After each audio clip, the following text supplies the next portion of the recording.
ना होगी काम से फुर्सत थोड़ी मिलेगी। जब तक जिएंगे तब तक काम बना रहेगा।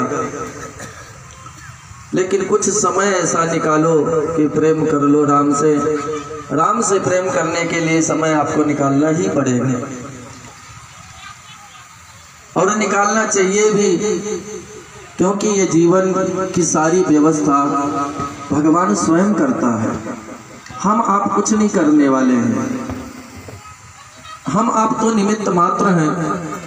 लेकिन ये मेरी बुद्धि की ऐसी विडंबना है कि जो अपने आप को कर्ता मान बैठती है। बंधुओं, ये शरीर भी जो है ना, ये भी अपना थोड़ी है और मैं ये शरीर नहीं हूँ।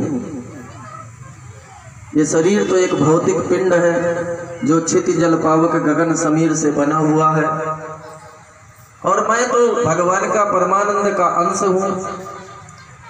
जो भी सुख दुख मिलते हैं वो इस शरीर को मिलते हैं। आत्मा ना कभी सुखी होती है, ना कभी उसे दुख होता है, ना उसे पीड़ा होती है, ना उसे कष्ट होता है, ना उसका पतन होता है, ना उसका उत्थान होता है।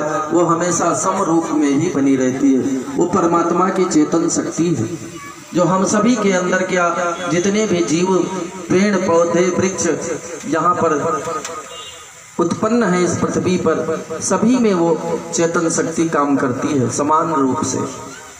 जैसे बिजली समान रूप से सभी यंत्रों में काम करती है, लेकिन मोटर में लगाते हैं तो घूमने लगता है, बल्ब में लगाते हैं तो जलने लगता है, साउंड में लगाते हैं तो बोलने लगता है। बिजली वही है, बिजली में कोई चेंजिंग नहीं है, कोई बदलाव नहीं है। यंत्रों में बदलाव हो जाता है तो उसके कर्म अलग अलग हो जाते हैं। ऐसे आत्मा एक ही सभी के अंदर काम करती है, लेकिन यंत्र जो शरीर है ये अलग अलग है और ये अलग अलग काम करता है। कोई चोरी करता है तो कोई भजन करता है, कोई पूजा करता है, कोई पाठ करता है, कोई गलत कामों में लिप्त हो जाता है। ये यंत्रों का प्रभाव है। जिसके यंत्र को भगवान ने जैसा बना दिया वह यंत्र उसी काम में लग जाता है, परंतु वो चेतन शक्ति एक ही सभी के अंदर विराजमान रहती है और ये सब करने वाला करवाने वाला परमात्मा ही होता है। 7 दिन से यहाँ कथा चल रही है जी जी। और इस कथा का क्या विषय था इसका? ये 17 तारीख से प्रारंभ किया गया और श्री राम महायज्ञ है और भागवत कथा श्री राम कथा का आयोजन किया गया और ये 17 तारीख से लेकर के और 23 तारीख आज समापन की तरफ बढ़ रहा है, समाप्ति की तरफ है। और इसमें बहुत संत महात्मा महामंडलेश्वर पंजाब से और हमारे यहाँ देवा माता जी जो हैं और ज्वाला माता जी, ITI से ज्वाला माता जी का भी आगमन हुआ और यहाँ सब लगातार 7 दिन प्रातःकाल 8 बजे से 12 बजे तक हवन यज्ञ का कार्यक्रम चला। दोपहर में रोज़ प्रतिदिन अन्न क्षेत्र का भंडारे का कार्यक्रम चलता रहा और उसके बाद में भंडारे के बाद में शाम को 2 बजे से 5 बजे तक निरंतर राम कथा, संगीत में राम कथा का सबको सुनाया गया। बहुत अच्छी कथा हुई। दिवाकर मिश्रा जी ने बहुत सुंदर शब्दों में कथा का वर्णन किया और आसपास की जनता का बड़ा अच्छा सहयोग मिला। बहुत अच्छे भाव से लोग इस मंदिर से जुड़े हुए हैं और लगातार मैं 15-20 वर्षों से इस क्षेत्र में राम कथा, भागवत कथा, यज्ञ आदि का आयोजन करता रहता हूँ और मैं सभी जनता से बड़ा प्रेम है, सभी जनता मेरे साथ है और मिलजुल करके हनुमान जी का इच्छा पूर्ण हनुमान जी महाराज का मंदिर और हनुमत आराधना महायज्ञ किया गया।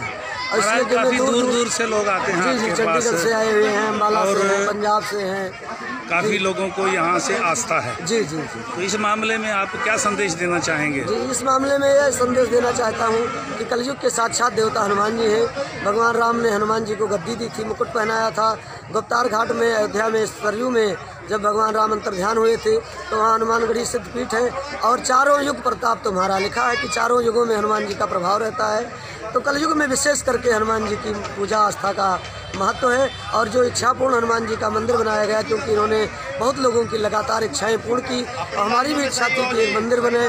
तो जब इच्छा हुई पूरी तो हमने इच्छा पूर्ण अंजनी हनुमान मंदिर बनाया और यहाँ अखंड ज्योति लगातार जल रही है। 12 वर्षों का 14 वर्षों का संकल्प है और लगातार अखंड ज्योति चोला चढ़ता है शनिवार मंगलवार को और यहाँ लोगों की मनोकामनाएं पूर्ण होती हैं। अपनी श्रद्धा इच्छा से लोग मानते हैं तो उनकी आस्था पूरी होती है। आपकी संस्था का नाम क्या है यहाँ के? जी, हमारा ये इच्छा पूर्ण अंजनी हनुमान मंदिर है और हमारे मंदिर के साथ में काफ़ी लोग साथ में भक्त लोग जुड़े हुए हैं और ये मंदिर यहाँ पर बनाया गया खजूरी रोड शादीपुर में स्थित है। जी।